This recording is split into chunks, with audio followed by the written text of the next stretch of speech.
안녕하세요. 안녕하세요. 자, 1회 모의고사 보도록 할게요.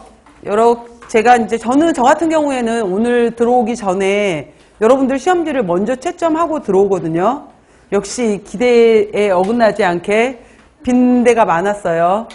자, 그냥 오늘 아마 이제 시험지 받으시고 나서 합산해 본 다음에 어쩔 막 이런 여러 가지 탄식이 나올 텐데 그냥 지금부터 이제 개선해 나간다 생각하시면서 그래서 점수 부분은 그래도 후하게 주려고 노력했어요. 이미 좌절하실까봐. 그래서 막 0.5점도 막 플러스 가산점 두고 그랬는데 일단은 제가 이제 앉아 계신 분들의 성함을 다 모르잖아요. 그래서 특정 예를 들면서 어떤 분은 이렇게 쓰셨더라 라고 이제 그런 예를 들었을 때 전양반이 나를 공격하는구나 이렇게는 받아들여지지 말았으면 좋겠어요. 그러니까 저는 누군지 모르니까 이런 답인 경우에 이렇게 문제가 될 수 있다 이렇게 이제 저는 설명을 좀 구체적으로 설명을 해드리려고 하는 부분이니까 나를 공격했어 이렇게 생각하지 말아달라는 말씀을 미리 드립니다.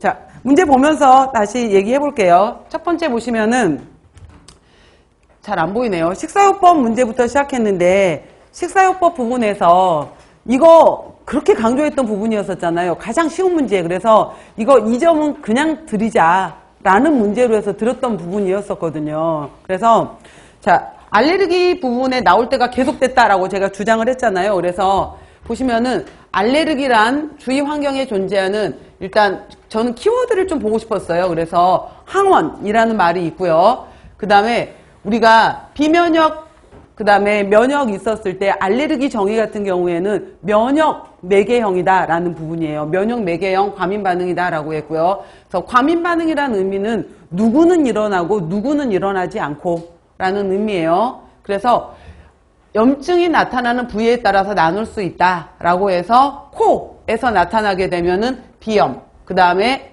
천식, 그 다음에 아토피 피부, 두드러기라고 한다라고 했고요. 자, 감작을 통해서 혈액 속에 항체가 만들어지게 되는데 항체 종류 중에서 G, A, M, D, E가 있게 되는데 G, A, M, D, E는 제가 많은 순서대로 쓴 거예요. 우리 몸속에서 많이 활성화되는 순서대로 쓴 건데 식품 알레르기 같은 경우에는 이뮤노글로불린 E가 작용을 하게 되는 거죠. 근데 여러분들 중에서 어떤 분은 A라고 쓰신 분이 있었어요. 아마 이분은 이제 신생아, 유아, 기의 장, 눈물에서 분비가 되는 그걸 생각하지 않았나 싶어요. 그때 이뮤노글로불린 A가 언급이 되긴 하는데 식품은 E입니다. 이뮤노글로불린 E에 해당이 된다라는 거고요. 면역세포와 알레르기 염증세포들이 활성화된다라고 했죠. 특히 이제 여기 부분에서 그래서 이 염증세포, 알레르기 염증세포가 뭐냐라고 이름을 또 물어볼 수도 있어요. 여러분 뭐가 있을까요? 그렇죠. 메스트셀이라고 말했던 비만세포가 있었죠. 자, 그 같은 원인 물질을 다시 접촉하게 되면은 알레르기 반응이 일어난다라고 했죠. 그래서 어떤 사람은 알레르기 반응이 신체 여러 부위에 빠르게 퍼져나가면서 피부도 가렵고 모관도 붓고 숨도 차고 호흡곤란이 오게 되는 거죠. 어지럽고 그 다음에 소화기계 이러한 것이 오게 되면서 쓰러지기도 하더라라고 했어요. 이렇게 온몸의 여러 장기에 심한 알레르기 반응이 발생하는 지날 보통 15분, 30분 이내에 발생할 수 있다라고 해서 급성 반응에 해당이 되는 걸로 해서 아나필락시스라고 하게 되는데 뭐 아나필락시스 혹은 아나플락시스 뭐 영어 이름이니까 이건 큰 문제가 안 되겠죠. 그래서 자, 이 문장들을 좀 보자라고 했어요. 그래서 알레르기 부분을 제가 이제 시험 문제를 우리가 4회에 걸쳐서 제가 시험 문제를 우리가 모의고사를 보게 되죠. 그랬을 때 제가 챕터들을 하나씩 넣을 거예요. 그러면은 이 부분에 있는 것들을 제가 수업 시간에 이번 모의고사 하시면서 제가 다시 한번 이 부분들을 여러분들이 확장시켜서 조금 더 공부했으면 좋겠다. 이런 것들을 언급을 드릴 거거든요.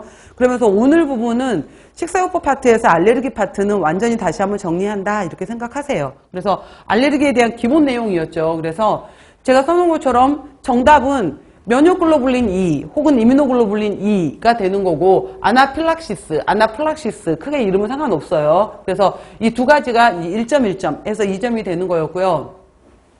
그 다음에 조금 더 세분해서 들어갔었을 때 알레르기 반응의 경우에 1형, 2형, 3형, 4형이 있어요. 그랬을 때 식품 알레르기 같은 경우에는 제1형 과민 반응이에요. 이 숫자들 다시 한번 머릿속에 정리하세요. 제1형 과민 반응이고요. 아까 제가 말했죠. 비만세포. 메스트셀이라고 말하는 비만세포가 활성화된다라고 했고요.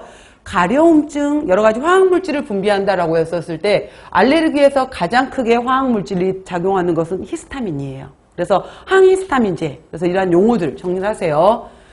자, 이건 제가 이제 우리가 그 알레르기 문제로 나왔던 게 어떤 거였었냐면은 식품 알레르기, 인자에서 그리고 이제 그거하고 우리가 유당불내증하고 다른 개념이잖아요. 알레르기하고 유당불내증하고는 다른 개념. 그래서 똑같은 거지만은 우유 알레르기가 있다. 그 다음에 락타제를 작용하지 못하는 유당불내증이 있다라고 했었을 때 이 사람이 우유 알레르기인지 이 사람이 유당불내증인지를 확인해 보고 싶을 때는 혈액 속에 면역글로불린 E가 있나 없나를 확인해 보면 되는 거예요. 그래서 이게 활성화되어 있으면 이 사람은 알레르기고 이게 활성화되지 않게 되면 유당불내증이었겠죠. 우유 먹고 나서 불편했었을 때. 자, 이러한 특징들이 있게 되는 건데 일단 볼게요. 이제 만약에 지난번에 우리가 시험 문제로 나왔던 것 중에 하나가 영양교사가 학기 초에 어떻게 대처를 해야 되느냐 그 쓰라는 문제 있었죠. 그러면은 학기 초에 설문조사를 통해서 어떤 학생이 있는지 파악해라. 그 다음에 그 담임선생님, 학생, 부모, 조리원까지 교육할 수 있다 등등등. 또 식단표를 학교나 아니면 식당, 인터넷에다 게시한다라는 내용이 있죠. 그래서 인터넷 게시할 것 미리 사전 게시, 그 다음에 여기 교육, 그 다음에 설문지로 그 자료 확보해 놓기, 필요하다면 심각한 학생들의 경우에는 의사의 진단서까지 확보해 놓기. 자, 이런 내용들은 이미 기출 문제였었고요. 이 내용을 한번 볼게요. 알레르기 환자를 위한 교육 내용이에요. 참고로 한번 봐 놓으세요. 그래서 유발하는 식품에 사용된 제품이나 성분을 구분할 수 있도록 교육해주는 내용이에요. 그리고 제품 구입 시 원재료명에 해당이 되는 표시를 읽는 습관을 길러라. 그 다음에 어떤 성분에 유의해야 되는지 본인이 알아야 되겠죠. 그래서 이거에 대해서 교육. 그 다음 집에서 만들 때는 이 음식을 만들 때 교차오염이 일어나지 않도록 하고 만약에 제조된 식품을 구입하는 경우에는 마찬가지로 제조 과정에서 일어날 수 있는 교차오염. 그러니까 직접적으로 여기에 메밀가루가 들어있진 않더라도 여기는 메밀가루를 사용하는 제조시설에서 같이 만들어졌습니다라는 문구가 있다라고 했죠. 그래서 바로 알레르기 식품이 직접 함유되어 있지는 않지만은 만드는 과정 혹은 제조 과정에서 분진이라든지 이렇게 날릴 수 있는지 이런 것들도 확인해 봐라. 이것도 같이 교육시킬 수 있다는 거. 제가 교육 내용으로 지금 말씀드리는 거예요, 오늘은. 그 다음에 주변 사람들에게 나 이런 알레르기 있어 라고 미리 좀 알려줄 필요가 있다라는 거예요. 그 다음 외식을 할 때도 요즘에는 뭐 커피집만 가도 카페 같은 데만 들어가도 알레르기 표시 있으면서 이 알레르기가 있는 분들은 미리 얘기해 주세요라는 것이 있잖아요. 그 카페도 있더라고요. 한번 봐보세요. 그래서 외식을 할 때는 알레르기 유발식품이 함유되어 있는지 반드시 내가 음식점에다 땅콩 알레르기가 있다. 근데 오늘 여기 들어가는 드레싱에 혹시 땅콩이 들어가 있으면 저는 빼주세요 라고 미리 얘기를 해야 된다는 거죠. 음식점에 확인하고 필요하다면은 아나필락시스를 이미 한번 겪은 적이 있다. 이러한 사람들의 경우에는 약을 소지하고 다녀라 라고 했어요. 그래서 여기 보시면은 알레르기로 인해서 아나필락시스를 경험했던 사람의 경우에는 에피펜이라고 해서 직접 자기가 벌써 증상이 나타나 이랬을 때 에피네프린 주사제를 자기가 맞을 수 있어요. 그래서 이걸 가지고 다녀야 된다라는 거죠. 그래서 자, 이거는 제가 순서대로 다시 한번 쓴 거예요. 항원이 들어왔다 라고 하게 되면은 대식세포, 바로 이제 이거 B세포를 통해서 그 중에서 이뮤노글로불린 E를 생성하게 되는 거고요. 그 다음에 이것이 비만세포, 메스트셀로 운반을 해놓더라. 그 다음에 이후에 항원이 노출되었을 때 즉시 아까 여러 가지 물질 중에서도 식품 알레르기에서는 히스타민 분비가 급격해요. 이런 것들. 그래서 지난번에 문제에서는 알레르기가 발생되는 기전을 크게 3단계로 나누어서 설명해라 라는 것이 기출문제였었어요. 그러면은 이런 식으로 대식세포가 감지를 했고 이뮤노글로불린 E를 생성한 다음에 비만세포를 운반했고 그 다음에 비만세포에서 히스타민에 해당이 되는 화학물질을 분비했다. 이게 크게 3가지 단계인 거예요. 그죠? 단계.